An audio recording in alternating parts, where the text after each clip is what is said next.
You know, look, on behalf of my wife, Leslie Kerman, and I seriously would like to welcome you. And I really want to thank Leslie because as much credit as I always like to take, she's the one who's put the event together, and I get in a lot of trouble if I can say that name. So I'd also like to thank our co-host, somewhere here, Brian and Gina together. Over there. Over here, you two. Yeah. Get over here, take credit. Oh, all right. You know, they're old friends, and I've worked closely with them, and they work with us to organize this event. So, thank you very much. And Leslie and I have also had the pleasure to know Kathleen and Bill for many years. I even worked with Kathleen during the Clinton years when she was at AID and I was at the State Department, and Brian was at AID too. And you know, in those days we always had the view that the State Department managed AID, and Kathleen used to try to use on a regular basis. And she's here, but that's not why we're here tonight. We're here tonight because Kathleen is doing a great job for us as a state delegate, and we'd like to help her continue in that role and to, be returned to Richmond against a tenacious adversary. So to do that, we have a special guest with us tonight, and it's a guest who needs very little introduction in truth, but since I'm the host, I'm going to take the prerogative and do an introduction. Look, we are living today in a very dynamic environment. Abroad, we have a series of threats and challenges from the Middle East, whether it's ISIS, we have Iran, we have the situation in Russia, we have Greek debt. Having just come back from a trip to Israel last month, I can tell you that a lot of these are very serious issues that are causing a lot of trepidation all over the place. And at home, needless to say, we're in rather turbulent and uncharted political times. Politics seems like reality TV today. The two have merged, and the normal rules don't seem to apply, and the traditional candidates are facing challenges. So in that environment, I think what we need is strong and reasoned leadership, and not reality TV personalities. And our guest of honor tonight has provided strong and reasoned leadership, first as governor of Virginia, second and currently as a member of the U.S. Senate, and who knows, third going forward, perhaps in some other capacity. I haven't done that with you.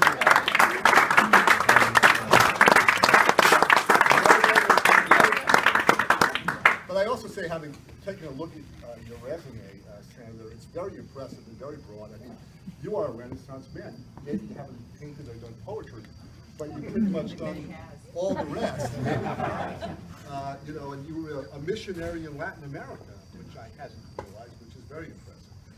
In the State House, you worked very hard to ensure Virginia's continued fiscal responsibility and economic growth. And in the Senate, you're a member of a number of key committees, some of which are near and dear to Virginia. And I know you work hard on ameliorating the effects of sequestration in the Budget Committee. I know you work hard in the Armed Services Committee on helping to ensure that Virginia's naval industrial capability is preserved and enhanced. I know you've done a lot of work on the Roosevelt. And I know on the Senate Foreign Relations Committee you've done a lot of work on smart national security policy and issues of that ilk. And you know, most recently I did note as well that you just came out and supported the Iran deal. And I think that's the kind of reasoned leadership that people are looking for. It's not perfect, but it's reasonable. First friend, you know. But it's beautiful weather now. I shouldn't have said that because it'll start raining in 35 seconds. But thanks for coming for Kathleen, and thanks you guys for hosting this. And thanks to, look at this great group of friends, all these electeds, state and local, who are standing here with Kathleen. And we're here for her because she's doing a good job, because this is a challenging district. It's one of the, in the miracles of redistricting, a lot of districts are not so close either way. This is one of the ones that really is. This is one of the seats in that 100-member House of Delegates that really is narrow, and Kathleen is a woman after my own heart because I'm a close race specialist. And so but before I introduce her, I'll just say, Jeff introduced me and told a little bit about what I'm up to, just how much I have valued your support. I have been very well supported by many of you here. back from city council and mayor to lieutenant governor and governor to now. And I can't believe that I've been doing this for 21 years. I had a really emotional day today. And you know, you have these days where you know, nothing happens and there's no votes, and then you have the days where a lot happens. Well, today, two things happened.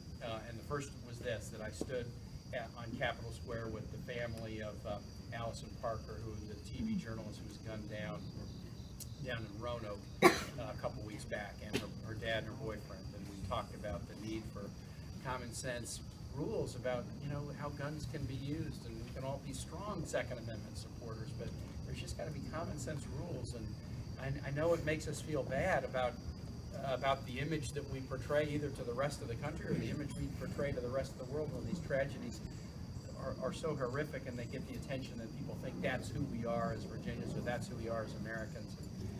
And we're not that, but we got to make some changes. And so that was tough. And then emotionally, in a different way, working on the Iran deal has been very difficult. I wrote the Review Act under which Congress is analyzing the deal, and I had to talk to my good friend the president, who said, don't do this and I'm going to veto it if you do it, and many of my Democratic colleagues saying Congress shouldn't weigh in because Congress is too irresponsible to have a say in this. But I think Congress ought to have a say in matters of war, peace, and diplomacy too. So I told the president I'm putting the bill in anyway.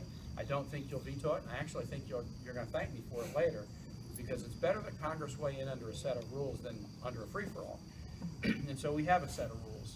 And after facing down the president and my Democratic colleagues to write the review bill, now, since the deal has been done since July 15, I've been digging into it. I announced my support for it. Now I've been facing down DRs and opponents of the deal for the last month. But today, under the terms of the review bill that we wrote, we had a vote in the Senate, and the deal will go forward. And we will try vigorous diplomacy for the